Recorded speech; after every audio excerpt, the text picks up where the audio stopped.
सुख करता दुख हरता वाता विघ्नाची, सुरवी पूर्वी प्रेम रूपा जयाची। सुरवांदी सुंदर उर्षेंधुराची, कंठी जड़के मान मुक्ता फळाची। जय देव जय देव जय देव जय देव, जय मंगल मूर्ति हो श्री मंगल मूर्ति। दर्शन माते मन कामना पूर्ति, जय देव जय मंगल मूर्ति। गणपति बप्पा मोरिया, मंगल मूर्ति मोरिया। आप सभी को गणेश चतुर्थी की हार्दिक शुभकामनाएं। भगवान गणेश आप सभी के दुख दूर करें, आप सभी की जो भी मनोकामना है उसे पूर्ण करें। आज गणेश चतुर्थी के दिन चैनल को सब्सक्राइब जरूर कर लीजिए। चतुर्थी के दिन गणेश चतुर्थी की व्रत कथा सुनना अत्यंत फलदायी और शुभ माना जाता है। और गणेश चतुर्थी के दिन चंद्र देवता के दर्शन नहीं किए जाते हैं और इस दिन भगवान गणेश की पूजा और चंद्र देवता की पूजा की जाती है, लेकिन बिना चंद्र दर्शन के। ऐसा क्यों है, इसकी भी एक पौराणिक कथा है जो हम आपको आज श्रवण करवाएंगे। इसके बारे में पुराणों में एक बहुत ही सुंदर सी कथा प्रचलित है, जिसे आप गणेश चतुर्थी व्रत कथा के बाद सुनेंगे। मान्यता है कि भाद्रपद मास के शुक्ल पक्ष की चतुर्थी को विघ्नहर्ता गणेश भगवान का जन्म हुआ था। इस दिन विघ्नहर्ता भगवान गणेश की पूजा अर्चना करने से भक्त को सभी मनोकामनाएं पूर्ण हो जाती हैं और सभी कष्ट भी दूर हो जाते हैं। गणेश चतुर्थी को लेकर कई पौराणिक कथाएं प्रचलित हैं, जिसमें से एक कथा के अनुसार एक बार भगवान शिव और माता पार्वती नर्मदा नदी के तट पर बैठे हुए थे। तभी देवी पार्वती ने भगवान भोलेनाथ से, देवी पार्वती के आग्रह पर भगवान शिव चौपड़ खेलने के लिए तैयार हो गए, परंतु इस खेल में हार जीत का फैसला कौन करे, यह प्रश्न माता पार्वती के सामने उठा। ऐसे में भगवान शिव ने कुछ तिनके एकत्रित कर उसका एकता बनाकर उसकी प्राण प्रतिष्ठा की और पुतले से कहा कि हम चौपड़ खेलना चाहते हैं, लेकिन हमारी हार जीत का फैसला करने वाला यहाँ कोई नहीं, इसलिए तुमने बताना होगा कि हम में से कौन जीता कौन हारा। ये कहने के बाद खेल शुरू हो गया और संयोगवंश 3 बार माता पार्वती जी खेल में विजयी हुई। खेल खत्म होने के बाद भगवान शिव ने उस बालक से हार जीत का फैसला करने के लिए कहा, तो बालक ने पक्षपात करते हुए भगवान शिव को विजयी बता दिया। ये सुनकर माता पार्वती अत्यंत क्रोधित हो गई और क्रोध में आकर उन्होंने इस बालक को लंगड़ा होने का श्राप दे दिया। माता पार्वती का विरोध कर पुतला कोढ़ी भी हो गया। उसने अपने कृत्य के लिए माता पार्वती से क्षमा मांगी और कहने लगा कि माँ, मुझसे अज्ञानता के कारण ऐसा हुआ, मैंने जानबूझकर ऐसा नहीं किया, मुझे क्षमा कर दीजिए। बालक के चाणक्य पर माता पार्वती बहुत भावुक हो गई थी और माता पार्वती को बालक पर दया आ गई। उन्होंने इस श्राप से मुक्ति पाने का उपाय उसे बताया कि यहाँ गणेश पूजन के लिए नाग कन्याएं आएंगी, उन्हें कहे अनुसार तुम भी गणेश पूजन करना। ऐसा करने से तुम्हें इस श्राप से मुक्ति मिलेगी और तुम मुझे प्राप्त कर लोगे। ये कहकर माता पार्वती भगवान शिव के साथ कैलाश पर्वत पर चली गई। ठीक 1 वर्ष बाद उस स्थान पर नाग कन्याएं आई। नाग कन्याओं से बालक ने विघ्नहर्ता गणेश के व्रत और पूजन की विधि पूछी। पूजा विधि जानने के बाद उस बालक ने लगातार 21 दिनों तक भगवान गणेश जी का व्रत और पूजन किया। उसकी भक्ति भाव से प्रसन्न होकर गणेश जी ने उस बालक को साक्षात दर्शन दिया और मनवांछित फल मांगने को कहा। उस पर वह बालक कहने लगा कि विनायक जी, मुझे इतनी शक्ति दे दीजिए, मैं अपने पैरों पर चल सकूं, अपने माता पिता के पास कैलाश पर्वत पर पहुंच सकूं। विनायक जी ने तथास्तु कहकर उस बालक की अपगंता दूर की। फिर कैलाश पर्वत पर पहुंचने के बाद बालक ने अपनी कथा भगवान शिव को सुनाई। उधर चौपड़ वाले दिन से ही माता पार्वती भोलेनाथ से नाराज हो गई थी। ऐसे में भगवान शिव ने भी बालक के बताए अनुसार 21 दिनों तक गणेश जी का व्रत और पूजन किया। इस व्रत के प्रभाव से माता पार्वती के मन में जो भगवान शिव के प्रति नाराजगी थी वह दूर हो गई। इसके बाद व्रत भगवान शिव ने माता पार्वती को बताया, जिसे सुनकर माता पार्वती के मन में भी अपने पुत्र कीर्तिय से मिलने की इच्छा हुई। कार्तिकीय से मिलने के लिए माता पार्वती ने विघ्नहर्ता भगवान गणेश जी का व्रत और पूजन किया और व्रत के 21वें दिन विश्वधर्म माता पार्वती से मिलने आ गए। उस दिन से विघ्नहर्ता गणेश जी का ये व्रत अत्यंत फलदायी माना जाता है। इस दिन व्रत रखने और विधि विधान से गणपति जी की पूजा अर्चना करने से भक्त पर गणेश जी की विशेष कृपा बनी रहती है। दूसरी पौराणिक कथा अनुसार एक बार देवी देवता संकट में घिरे थे। उसके निवारण के लिए वह भगवान शिव के पास कैलाश पर्वत पर पहुंचे। उस समय भगवान शिव और माता पार्वती अपने दोनों पुत्र कार्तिकीय जी और गणेश जी के साथ बैठे हुए थे। देवताओं की समस्या सुनकर भगवान शिव ने अपने दोनों पुत्र की तरफ और उनसे पूछा कि आप दोनों में से देवताओं की इस समस्या का समाधान कौन कर सकता है। ये सुनते ही गणेश जी और कार्तिकेय जी दोनों ने एक स्वर में खुद को बताया। ये सुनने के बाद भगवान शिव प्रसन्न हुए, लेकिन असमंजस में पड़ गए कि आखिर दोनों में से किसे सौंपा जाए। भगवान शिव ने कहा, आप दोनों में से जो सबसे पहले पूरी पृथ्वी की परिक्रमा करेगा वही देवताओं की समस्याओं का भी निवारण करेगा। ये बात सुनते ही कार्तिकेय जी अपना वाहन मोर पर पृथ्वी की परिक्रमा के लिए चले गए और उसके बाद श्री गणेश भगवान अपने भारी भरकम शरीर, ऊपर से उनका वाहन मूषक जो कि बहुत धीरे धीरे चलता था, अगर वह पृथ्वी की परिक्रमा लगाने के लिए जाता तो वह बहुत समय लग जाता। फिर कुछ सोचकर गणेश जी उठे और उन्होंने माता पार्वती और भगवान शिव की 7 बार परिक्रमा करी। परिक्रमा करने के बाद और फिर माता और पिता की चरणों में बैठ गए। भगवान शिव ये देखकर बहुत प्रसन्न हुए। उन्होंने श्री गणेश जी को परिक्रमा करने का कारण पूछा तो गणेश जी ने बड़े भोले और दयालुता भाव से इस सवाल का जवाब देते हुए कहा, माता पिता के चरणों में ही स्वर्ग और पृथ्वी होती है। उनके इस जवाब को सुनकर भगवान शिव अत्यंत प्रसन्न हुए और फिर गणेश जी को देवताओं की मदद का आदेश दे दिया। साथ ही कहा कि जो भी चतुर्थी के दिन विधि विधान से गणपति जी की पूजा अर्चना करेगा उसकी सभी मनोकामनाएं पूर्ण होंगी, सभी कष्ट भी दूर हो जाएंगे। मान्यता है कि उस दिन से गणेश चतुर्थी का यह व्रत मनाया जाने लगा और इसकी व्रत कथा सुनी जाने लगी। बिना व्रत कथा के व्रत का कोई भी लाभ नहीं होता। भाद्रपद शुक्ल चतुर्थी के दिन चंद्रमा के दर्शन क्यों नहीं किए जाते, इसकी पौराणिक कथा अब हम आपको सुनाएंगे। इस बारे में कई सारी कथाएं प्रचलित हैं, लेकिन सबसे प्रचलित कथा के अनुसार एक बार चंद्रमा भी गणेश जी के गुस्से का शिकार हुए थे, जिसका असर आज भी उनके ऊपर होता है। एक बार कुबेर जी भगवान शिव माता पार्वती के पास एक आमंत्रण के लिए आए। कैलाश पर्वत पर पहुंचे। वह चाहते थे कि वह सभी देवी देवताओं को अपने घर पर खाने में आमंत्रित करे। शिव और पार्वती जी उनके महल में आकर वहां पर भोजन करे, लेकिन शिव जी कुबेर की मंशा समझ गए थे। वह जानते थे कि कुबेर तो केवल अपने धन संपत्ति का दिखावा करने के लिए उन्हें महल में आमंत्रित कर रहा है, इसलिए उन्हें कुछ जरूरी काम आन पड़ने होने का बहाना लगाया और आने से मना कर दिया। देवी पार्वती ने भी यह कहकर मना कर दिया कि अगर उनके स्वामी नहीं जा रहे हैं तो मेरा वहां पे क्या काम, अकेले जाने का तो कोई प्रश्न ही नहीं उठता। ऐसे में कुबेर जी भगवान शिव से प्रार्थना करने लगे। तब शिव जी मुस्कुराकर बोले कि कुबेर, तो आप मेरे पुत्र गणेश जी को साथ ले जाइए। गणेश जी आपको सेवा का पूरा मौका देंगे। गणेश जी कुबेर की समझदारी को जानते थे, इसलिए उन्होंने ये निर्णय लिया था कि अंत में कुबेर जी गणेश जी को ले जाने के लिए तैयार हो गए। अब भगवान गणेश जी मिठाई के तो बहुत ही शौकीन थे। उन्होंने कुबेर के महल में खूब सारी मिठाइयाँ खाई और अपने बड़े भाई कार्तिकेय जी के लिए मिठाई अपनी गोदी में रखकर ले गए और मूषक पे सवार होकर रात के अंधेरे में वह घर जाने लगे। रात के अंधेरे में मूषक पर सवार होकर वह चल पड़े, लेकिन चंद्रमा की रोशनी चमक रही थी। तभी गणेश एक जैसा मार्ग देखकर वह भय से उछल पड़े। इस कारण गणेश जी मूषक से गिर पड़े और उन्हें ऐसा गिरता देख चंद्रमा उन पर बड़ी तेजी से हंस पड़े और कहने लगे कि आपको तो मूषक पर बैठना भी नहीं आता।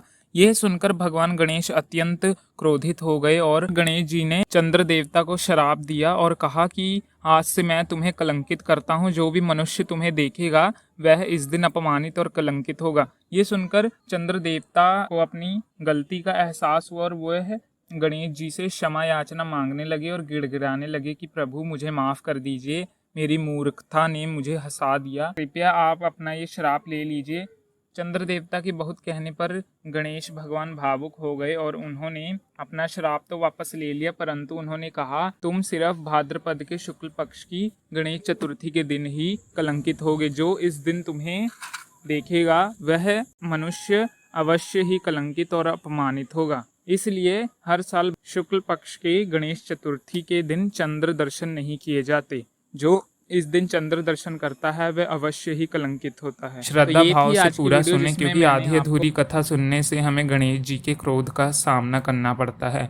गणेश जी की दूसरी कहानी। अगली कहानी एक बहुत ही गरीब और अंधी बूढ़ी माई थी जिसका छोटा सा परिवार था, जिसमें उसका बेटा और एक बहू रहती थी। बूढ़ी माई की गणेश भगवान में बहुत ही श्रद्धा थी। वह हमेशा गणेश जी की पूजा किया करती थी। तो एक रोज भगवान गणेश जी ने कहा, बूढ़ी माई कुछ तो मांग, मैं तेरी पूजा से बहुत ही प्रसन्न हूँ। बूढ़ी माई गणेश जी की बात सुनकर कहने लगी, भगवान मुझे तो मांगना ही नहीं आता।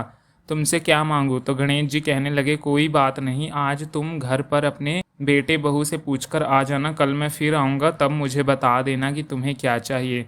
तो बुढ़िया ने कहा ठीक है, और वह बड़ी खुश हो गई और अपने घर आकर अपने बेटे से बोली कि बेटा, आज मुझे प्रभु विनायक बाबा ने स्वयं दर्शन दिए हैं और मुझसे वरदान मांगने के लिए कहा, लेकिन मुझे पता नहीं कि क्या मांगूं, इसलिए आज तुम ही मुझे बताओ कि मुझे क्या मांगना चाहिए। गणेश जी भगवान तो कल फिर आएंगे। तो उसके बेटे ने कुछ देर सोच विचारने के बाद कहा, माँ धन दौलत मांग लो। तो बेटे की बात सुन के अगले दिन बुढ़िया अपनी बहू के पास गई और जाकर पूछा कि बहू, अब तुम बताओ। कि सास की बात सुनकर बहू बोली कि माँ जी, शादी को ना जाने कितने समय हो गया, अभी तक संतान की प्राप्ति नहीं हुई है, आपको भी तो पोता चाहिए ही होगा ना, आप पोता मांग लो। बेटा और बहू की बात सुनकर बुढ़िया सोचने लगी कि ये दोनों तो अपने मतलब की चीज़ें मांग रहे हैं, मैं अपनी प्रिय पड़ोसन से पूछ कर आती हूँ, वह मुझे सही राय देगी कि मुझे क्या मांगना चाहिए। ये सोचकर बूढ़ी माई पड़ोसन के जाकर बोली कि मुझे तो विनायक जी ने आज दर्शन दिए हैं और कहा है कि कोई वरदान मांग लो। मैंने तो अपने बेटे और बहू से पूछा, लेकिन वह धन दौलत और संतान मांग रहे हैं, इसलिए मैं तुम्हारे पास आई हूँ, तुम मुझे सही राय देना। ये सुनकर उसकी पड़ोसन बोली कि बुढ़िया, ना तो तू धन मांगना, ना तू पोता मांगना, थोड़े ही दिन तेरा जीवन है, अगर पोता पोती होते तो मैं उन्हें अपनी आंखों से देखती, आंखों से देखने लायक मेरे लिए तो कुछ भी नहीं है। ये सोचती सोचती बुढ़िया घर आ गई। सारी रात सोचने विचारने के बाद सुबह जल्दी उठकर नहा धोकर फिर वह गणेश जी के मंदिर चली गई और वहां बैठी मन में सोच रही थी, ऐसा क्या वरदान मांग लो जिससे बेटा और बहू खुश हो जाएं और मेरा मतलब भी सिद्ध हो जाए। इतनी ही देर में वहां पर गणेश आ गए और बोले कि बुढ़िया माई, आज कुछ मांग ले, आज मैं फिर आया हूँ। तो वह बोली, गणेश जी, मैं आपको प्रणाम करती हूँ, मुझे और तो कुछ नहीं चाहिए, मुझे आंख दे दीजिए जिससे मैं सोने के कटोरे में पोते को दूध पीता हुआ देख सकूँ और अंतकाल में मोक्ष दें। तब गणेश जी बोले कि बुढ़िया माई, तूने तो मुझे ठग लिया, तुमने तो भोली बनकर सब कुछ मांग लिया। और मुस्कुराने लगी और कहा कि बुढ़िया माई, जैसा तुमने कहा है वैसा सब कुछ तुम्हें मिल जाएगा। ये कहकर गणेश जी वहाँ से अंतर ध्यान हो गए और बूढ़ी माई के मांगे अनुसार सब कुछ मिल गया। हे गणेश जी, आपने बुढ़िया माई को दिया वैसे सबको देना और अपनी कृपा दृष्टि हम सब पर बनाए रखना। अगली कहानी। एक समय की बात है, गांव में एक बूढ़ी माई रहती थी। वह गणेश जी की परम भक्त थी। अब वह पूजा करती, गणेश जी से कहती, गणेश भगवान मुझे नाती देना, पोता देना, अगर मेरी नाती हो जाए मैं 1.25 मन लड्डू का भोग लगाऊंगी और चांदी का छत्र चढ़ाऊंगी। भगवान गणेश जी की कृपा से बूढ़ी माई की बहू ने बहुत ही सुंदर पुत्र को जन्म दिया और बूढ़ी माई ने ना तो भोग लगाया और ना ही चांदी का छत्र चढ़ाया। भगवान गणेश की इस बात से नाराज हो गए और बूढ़ी माई के पोते को अपनी सूंड में छिपा लिया। बूढ़ी माई अपने पोते को ना देखकर बहुत परेशान हो गई और पूरे गांव में इधर उधर ढूंढने लगी।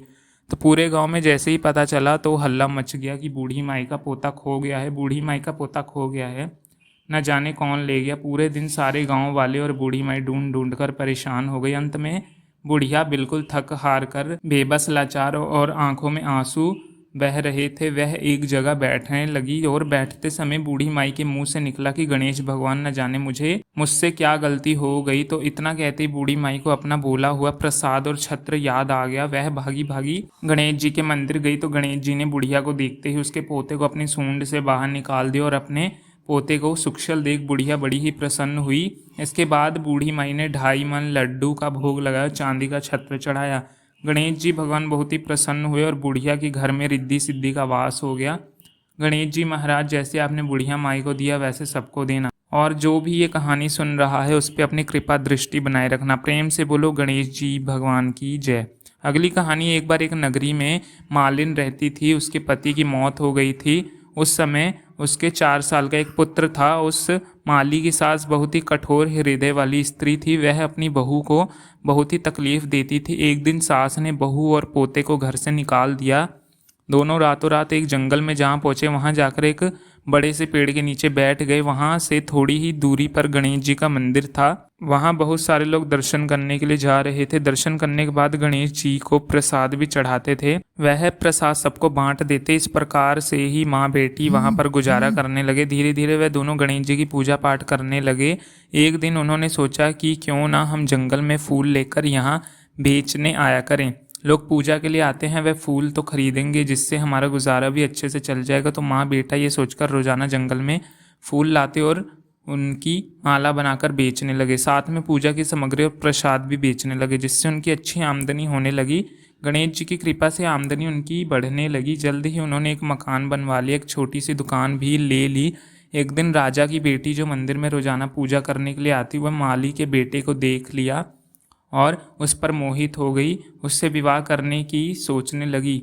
उसने अपने मन की बात अपने माँ से कही और उसकी माँ ने समझाया कि बेटा ये तो माली का बेटा है, अगर तुम राजा की राजकुमारी हो तो तुमने एक राजा के ही पुत्र से विवाह करना होगा। तुम्हारे पिता की बहुत बेइज्जती होगी। लेकिन राजकुमारी पर अपनी माँ की बातों का कोई भी असर नहीं हुआ, वह बस अपनी बात पर अड़ी थी। उसने कहा कि मैंने तो प्रतिज्ञा कर ली है कि मैं विवाह करूंगी, तो अब उसी से। तो जैसे ही उसकी माँ ने राजा से कहा तो राजा ने मना नहीं किया, विवाह के लिए तैयार हो गया और बड़ी धूमधाम से अपनी बेटी का विवाह मालिन के बेटे से करा दिया। मालिन ने सबसे पहले बेटे को बहू को गणेश जी के मंदिर में ले जाकर पूजा पाठ कराया, गणेश जी का आशीर्वाद दिलवाया। इसके बाद यह बात पूरे नगर में फैल गई कि गणेश जी की पूजा करने से सब तरह के दुख और कष्ट दूर हो जाते हैं।